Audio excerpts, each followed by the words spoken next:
اعوذ بالله من الشیطان الرجیم بسم الله الرحمن الرحیم. منشیات زمونږ د دې معاشرې لپاره یو ناسور دی. زمونږ نوې نسل د دې منشیات فروشانو د لاسه د تباهۍ په طرف باندې روان دی. زمونږ ډي پی او صاحب چارسده جناب عرفان الله خان په خصوصي احکاماتو باندې د منشیات فروشانو خلاف مونږ په چارسدې سټي سرکل کې کمپین الحمدلله ډېر کامیابۍ سره روان دی. په دې کې ایس ایچ او صاحب پلان اختیار خان دا یو مشهور منشیات فروش دی، فضل مالک ولد فضل غنی سکنا ماجو کې دا یې نیولې دی. د ده نه چرس برآمد کړي دي، څه د پاسه 2 کیلو چرس دي، 2 کیلو 20 ګرام چرس دنه برآمد شوي دي. د چې دا چرس چا نه روړي دي او د څنګه طریقې سره خرڅوي دغه ټول ډیټیل دنه اخیستی شوی دی.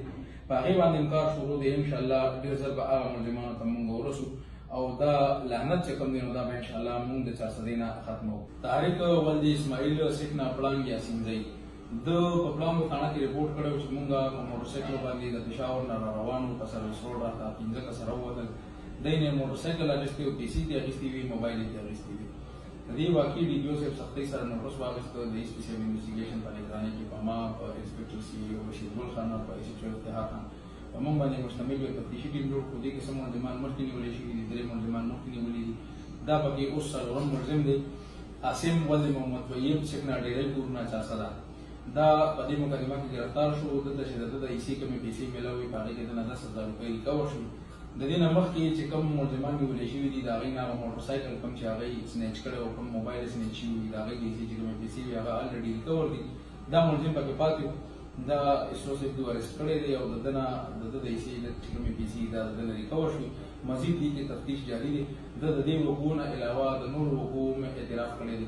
په هغه لیول باندې موږ لګیا یو. انشاءالله دې کې موږ ته نور کامیابۍ میلاویږي. په چارسده کې زمونږ د ډي پي او صاحب خصوصي احکاماتو باندې د منشیات فروشانو او سمګلرانو خلاف زمونږ کاروایانې الحمدلله ډېرې کامیابۍ سره جاري دي. منشیات دا د معاشرې لپاره یو ناسور دی. دې سره زمونږ ټول نوی نسل د تباهۍ په مخ باندې روان دی.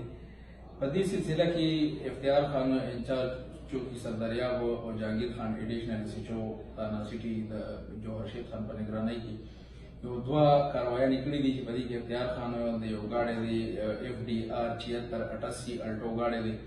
د دې د خفیه خانو نه 2 کیلو چرس برآمد کړي دي. په دې کې ملزم نیولې دی ساقي جان ولد ملک خان سکنا کندي بغداد خیل باړه. د ده خلاف پراپر مقدمه رجسټرډ شوي ده. د ده نه تفتیش جاري دی. د دې نه علاوه یو بل مقدمه ده چې هغه جهانګیر خان یو ملزم نیولی دی ظهور باچا ولد سید حسین باچا سکنا اورکزۍ ایجنسي خال مفتی آباد خورۍ.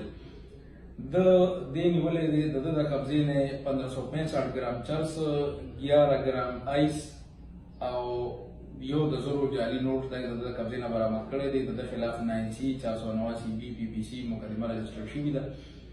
دا آیس نن سبا دا یو داسې نشه ده چې دې انتهایي د دې ډېر خطرناک اثرات وي. د دې د وجې نوی نسل بیهي ده اکثر د تعلیمي ادارو کې استعمالېږي. سټارټ کې خو دا سټوډنټان کار وکړو خو وروسته بیا دا عادت جوړ شي او دا ډېره یو خطرناک یو ډېر خطرناک نشه خو یو هم ښه نه ده خو دا آیس پکې ډېر زیات خطرناک دي. په دې باندې موږ الریډي لګیا یو کار کوو چې یاره دې دواړو ملزمانو دا منشیات د کوم ځای نه روړي دي، څه طریقې سره روړي دي، چا یې وړل، څنګه وړل. په دې باندې موږ الریډي لګیا یو کار کوو. انشاءالله ډېر ژر به هغه ملزمان هم د قانون په شکنجه کې وي او دا ګند چې کوم دی نو دا به انشاءالله موږ د دې معاشرې نه صفا